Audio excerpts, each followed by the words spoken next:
सेवानिवृत्ति के बाद होता है, क्योंकि उम्र जब बढ़ती है तो दवाइयों का खर्चा भी बढ़ता है। और बात उनकी सही भी थी।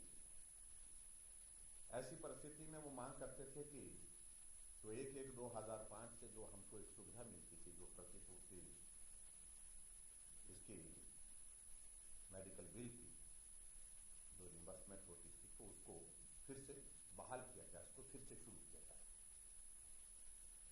तो सारे मामले को एग्जामिन करने के पश्चात मैंने चेयरमैन एजुकेशन बोर्ड के साथ इस मामले में बात की। कुल मिलाकर के इसमें जो खर्चा जो आने वाला है उसको भी हमने इवेल्युएट किया, कैलकुलेट किया। वो लगभग 1,61,00,000 के लगभग आता है। फिर उसके पश्चात मैंने इस बात की कि क्या ये संभव है कि एजुकेशन बोर्ड अपने संसाधनों के माध्यम से इसकी व्यवस्था कर सकता है क्या? तो एजुकेशन बोर्ड ने इस पर अपनी सहमति प्रकट की कि हम इस खर्चे के वहन करने की स्थिति में हैं।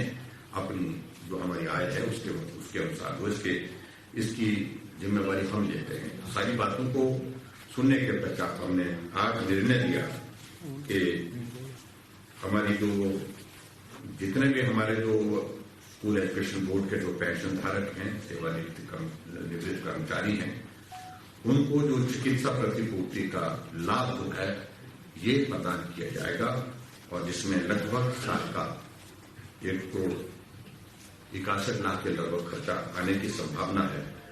और इससे शिक्षा बोर्ड के 750 सेवानिवृत्त कर्मचारी लाभान्वित होंगे।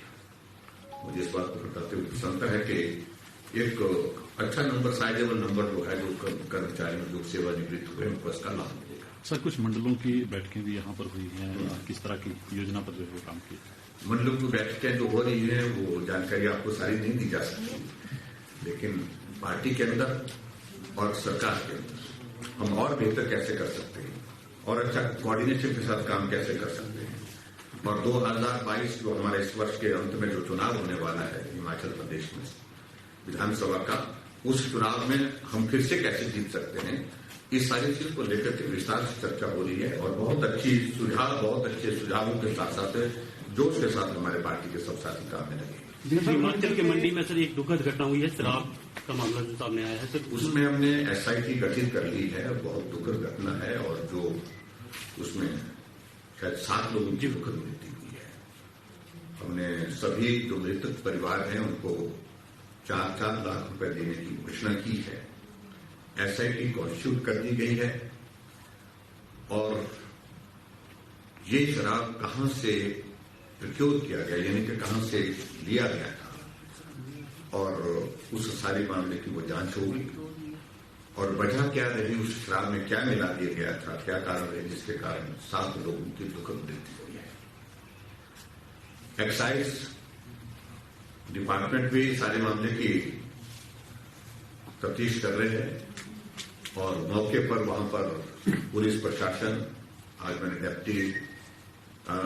जो है डायरेक्टर जनरल पुलिस को वहां पर जाने के लिए कहा है, ताकि इस सारी चीज की ठीक प्रकार से इन्वेस्टिगेशन हो सके, ऐसी घटनाएं आने वाले समय में घटित ना हो, इस बात को सुनिश्चित करने की दिशा में और क्या कदम उठा सकते हैं, इसके लिए निर्देश दिए।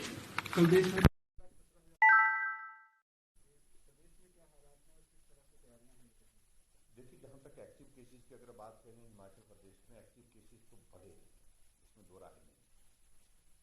पिछले कल भी बढ़े हैं, और पिछले 3 दिनों से 4 दिनों से हम इस बात को भी देख रहे हैं कि नंबर ऑफ डेथ भी थोड़ा इंक्रीज, काफी इंक्रीज हुई है। पिछले कल शायद 7 लोगों की मृत्यु हुई है। ऐसे में हल्के से लेने की कोई मतलब गुंजाइश नहीं है। बहुत गंभीरता से काम करना पड़ेगा, और हेल्थ डिपार्टमेंट की ओर से जो हमारी गाइडलाइन इशू की गई है, उन सारी चीजों पर हम यही कह रहे हैं कि उनका पालन करें। और ये संक्रमण का दौर पूरे देश भर में जिस प्रकार से इन दिनों में चल रहा है, तो अभी यही संभावना व्यक्त की जा रही है कि शायद अभी पीक आना बाकी है। तो इसका मतलब यही है कि मामले अभी और भी ज्यादा बढ़ेंगे। तो इसलिए सावधानी के साथ काम करेंगे, और निश्चित रूप से इस दौर से भी हम बाहर निकलेंगे, ऐसा मुझे पूरा विश्वास भरोसा है। विभाग की सुविधाओं को सुदृढ़ करने की बात की जा रही है, आपका जी? विभाग की सुविधाओं को सुदृढ़ करने की स्वास्थ्य सुविधाओं को सुदृढ़ करने की दृष्टि से हम कर ही रहे हैं। पिछले कल हमने कांगड़ा में डेडिकेट किया है। पिछले दिनों कुछ दिन पहले हमने 6 PSA प्लांट की इनॉग्रेशन की है, जहां 2 ऑक्सीजन प्लांट हिमाचल प्रदेश में हुआ करते थे। आज हमारे पास 50 है, 50 के करीब पहुंच गए। आज हमारे पास हिमाचल प्रदेश में वेंटिलेटर्स की अगर हम बात कहें तो 1014 हमारे पास वेंटिलेटर्स उपलब्ध है आज की तारीख में।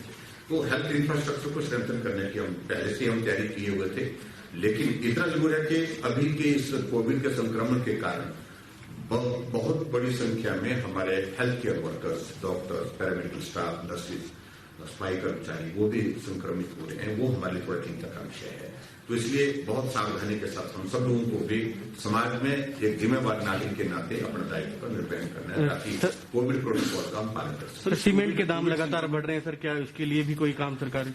निश्चित रूप से सीमेंट के दाम पर हमने चिंता जाहिर की है और इसमें जो भी आवश्यक करने की जरूरत होगी और सख्ती से करेंगे। सर, कोविड चैलेंज के बीच में इलेक्शन ईयर भी है और आपका शीतकालीन प्रवास का ये पहला एक शीतकालीन प्रवास में हमने सार्वजनिक कार्यक्रम, बड़े कार्यक्रम, सभाओं के बड़े कार्यक्रम हमने सब स्थगित किए हैं।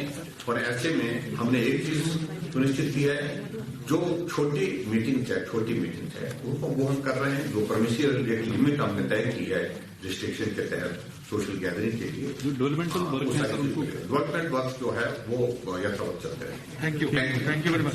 Thank you.